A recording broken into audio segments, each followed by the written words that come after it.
Donc comme vous l'aurez compris, on va devoir travailler sur le temps long, mais également tout de suite, maintenant, parce qu'il y a des choses qui sont graves et qui méritent d'être soulevées. Nous aimions aujourd'hui vous alerter du coup sur la problématique précise qui gangrène littéralement notre territoire, c'est le dévoiement des terres agricoles. Pour vous faire rapidement un topo, parce que ça va vous permettre de vous donner des clés de compréhension pour savoir pourquoi on est en arrivé là, et faire un rapide historique en fait de l'agriculture ici dans le bassin et pourquoi aujourd'hui on en est là. C'est qu'au début des années 2000, la conjoncture, vous le savez sûrement, a fait que l'agriculture dans notre bassin a décliné de plus en plus. Et la nouvelle génération ne reprenant pas, rarement le flambeau du coup. À cause de la concurrence internationale forte, la baisse des prix de vente également, mais une augmentation en parallèle des charges, donc forcément les deux conjointement fait que c'est plus difficile de vivre de ce métier-là. Mais également, particulièrement sur notre territoire ici, une pression foncière qui est quand même suffisamment importante pour qu'à aujourd'hui, le prix des terres dans le Var, et qui plus est dans la basse vallée de l'Argence, il est 10 fois supérieur à la moyenne nationale. C'est environ 50 centimes, on va dire, le mètre carré partout en France. On est aux alentours de entre 3 et 5 euros le mètre carré aujourd'hui ici. Donc quand on fait pousser des radis sur cette parcelle-là, vous comprenez bien qu'on ne puisse plus vivre avec des radis, mais qu'on va devoir passer sur des choses à forte valeur ajoutée. Par contre, on se nourrit, même si on adore ça, on ne se nourrit pas que de choses à forte valeur ajoutée. Donc il nous faut de tout, et il faut qu'une partie des terres soit surtout conservée pour l'agriculture. Quand les inondations de 2010 ont touché durement notre bassin, je le rappelle, avec une intensité jamais vue, pour donner un ordre d'idée, la hauteur à laquelle est arrivé le niveau de l'eau en 2010 correspondait à 2 fois le niveau de la vague du barrage de Malpasset. Donc c'est quelque chose qu'on n'aurait même pas pu imaginer, parce qu'on se dit un accident comme ça, fort, déjà qui soit 2 fois inférieur à ce que maintenant on va devoir subir régulièrement. On se dit que ça va pas. Et même si c'est une terre fertile, inondable, on a toujours eu ici des inondations d'environ 50 cm, 60 cm. Mais là c'est 2 mètres. Et 2 mètres, ça envahit tout, ça envahit les bâtiments, les habitations, le matériel il part, les cultures elles partent, les tunnels, les serres elles partent, tout part. Ça on peut l'incriminer, en tout cas l'expliquer de plusieurs manières différentes. C'est vraiment une conjoncture de facteurs qui a permis ça. C'est à la fois le fait d'imperméabiliser de plus en plus les sols. Donc forcément, si on doit faire s'infiltrer une quantité d'eau sur moins de mètres carrés, forcément ça s'infiltre moins, donc ça ruisselle, et donc ça fait des débordements de l'Argence, mais tout simplement dans les plaines aussi. C'est également du coup dû au réchauffement tout simplement climatique, qui fait que ces incidents, ces pluies rares mais intenses vont s'accentuer. Ça, on s'y prépare, on nous le dit, mais c'est vrai, ça continue, et donc on se prépare à ça. Sauf qu'un agriculteur, quand il décide de partir, de se dire « je me lance quand même », il est au courant de tout ça. Donc on fait avec. Simplement, nous, ce qu'on demande, c'est de ne pas rajouter à ça des choses qu'on implique nous-mêmes.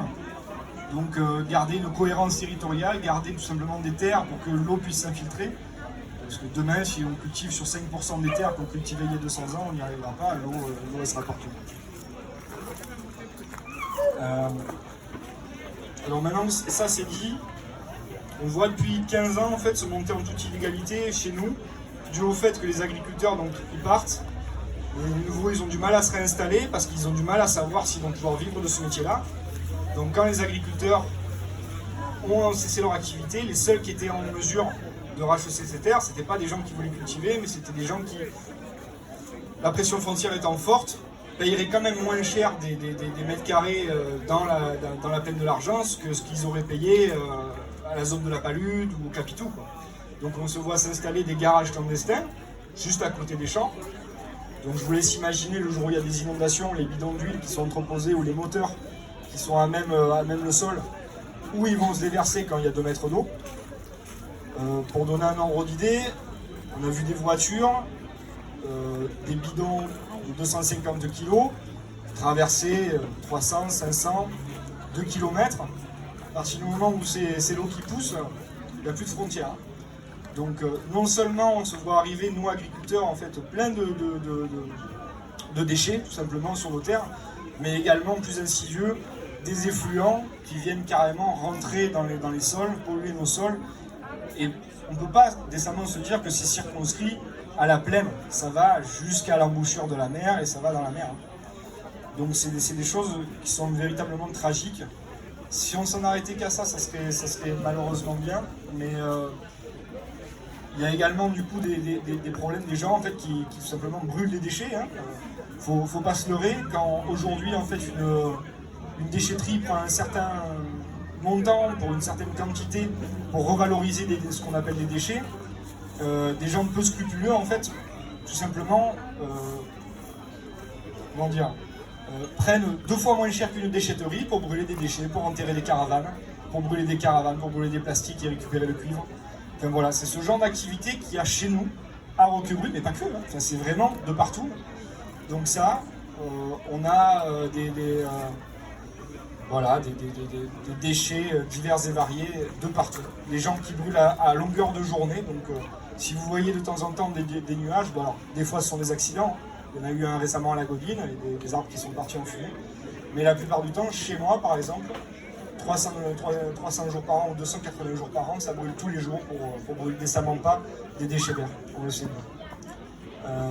Voilà, c'est également du coup, plus que ça, c'est la pression foncière vient également du fait que des terres sont achetées pour y installer du coup des logements légers, pour faire des murs, pour que des caravanes puissent venir l'été, et tout ça participe malheureusement à la montée et à la spéculation du coup des prix des terrains. Donc du coup on se retrouve avec peu de terrains. Les terrains qu'on a à disposition, ce sont que des terrains qui sont au plus bas, donc la qualité agricole elle est plus approuvée, mais pour combien de temps à cause de tout ça. Donc c'est très compliqué. Voilà, vous commencez maintenant à comprendre pourquoi il est si difficile d'exercer ce beau métier. Et certains irréductibles sont malgré tout présents devant vous pour témoigner que le combat n'est pas fini. Voilà, on n'est pas résigné, on va devoir bien continuer à manger demain et c'est évident qu'on ne pourra pas compter décemment sur le fait de faire venir des produits de l'autre bout du monde qui sont élevés on ne sait pas comment, avec on ne sait pas quoi. Et donc si on veut retrouver un peu de sens demain dans ce qu'on fout dans notre assiette, ben, si on réduit les circuits et si vous pouvez venir directement connaître l'agriculteur qui produit votre légume, c'est un gage de confiance et puis ça marche dans les deux sens, c'est-à-dire que quand on se sent regardé, on est en mesure d'essayer de faire mieux. Donc c'est vraiment un cercle vertueux qu'il faut essayer de mettre en place, de renouer, parce que mine de rien, ça fait depuis que l'homme est l'homme, on cultive d'une certaine manière, on s'est échappé de ce système depuis pas longtemps, et donc il est à nous de le reprendre en main, et ça va demander un peu de boulot, mais c'est vraiment à portée de main, c'est juste de la volonté. Donc nous allons, à cause de tout ça, il y a un collectif qui s'est monté l'année dernière pour justement essayer de dire stop, essayer de dire qu'à plusieurs on est plus fort, et des agriculteurs et des riverains, parce que c'est vraiment, je vous dis, une problématique qui ne touche pas que les agriculteurs, c'est vous quoi. C'est vous, parce que si vous n'achetez pas des légumes, il n'y a pas d'agriculteurs. Nous, ça ne sert à rien en fait de vendre des produits qu'on va exporter à l'autre bout du monde. Si on fait des produits, c'est pour vous. Voilà. Donc on a besoin de vous pour entamer justement des démarches, pour faire monter cette voie, pour essayer de comprendre, de décrypter pourquoi ça ne marche pas. Parce que finalement, les lois, elles sont avec nous. Les lois, on a un PLU ici, qui dit depuis des années, on n'a pas le droit de s'installer, on n'a pas le droit de s'installer et de faire des constructions dans la plaine, c'est une zone rouge, PPR est rouge. Et les agriculteurs, non contents de devoir faire avec, c'est-à-dire soit d'être malheureusement dans l'illégalité, parce que si on veut pouvoir cultiver, eh bien, habiter sur notre terrain, c'est quand même une des choses, parce que je vous cache pas les vols, je vous cache pas que l'hiver il fait froid, donc il faut savoir si nos plantes vont bien, il faut qu'on puisse les voir tous les matins. Enfin voilà, vous comprenez très bien qu'un agriculteur, sa vocation c'est de travailler au plus près de son champ. Et donc du coup, nous on joue avec ces règles-là, la plupart du temps. Alors moi maintenant j'habite à 25 km de là où je travaille. Donc bon, c'est le choix que j'ai fait. Mais quand à côté de ça, en fait, on a des gens qui ne jouent pas les règles et qui en plus de ça, enfreignent complètement les règles, ben, non seulement c'est pas juste, mais ça force le dégoût. Donc à un moment donné, voilà, on essaye de mettre le doigt sur pourquoi ça marche pas. Parce que les lois étant avec nous, à un moment donné, il faut comprendre d'où ça vient. Alors on a eu récemment du coup une réunion avec la mairie, qui nous a témoigné tout notre soutien. On est vraiment de concert pour dire que le souci il est bien identifié. Maintenant, qu'est-ce qu'on fait? Ils nous ont soulevé quelques pistes de réflexion sur le fait que les dossiers, souvent, ils sont instruits pendant longtemps. Avant de passer au tribunal, des fois c'est 4, 5 ans, sans compter l'appel. sans compter de temps en temps la Cour de cassation. Donc, et quand ça arrive au bout, ben, il suffirait qu'à partir du moment qu'on comprend que quelqu'un qui s'est installé, par exemple, qui fait un garage automobile, mais un beau garage, hein, un garage aux yeux de tous, que la mairie signifie plusieurs fois en fait qu'il n'a pas sa place ici, qu'il va passer en procès, et qu'on lui répond ben vas-y, je t'attends, moi j'ai le bras long.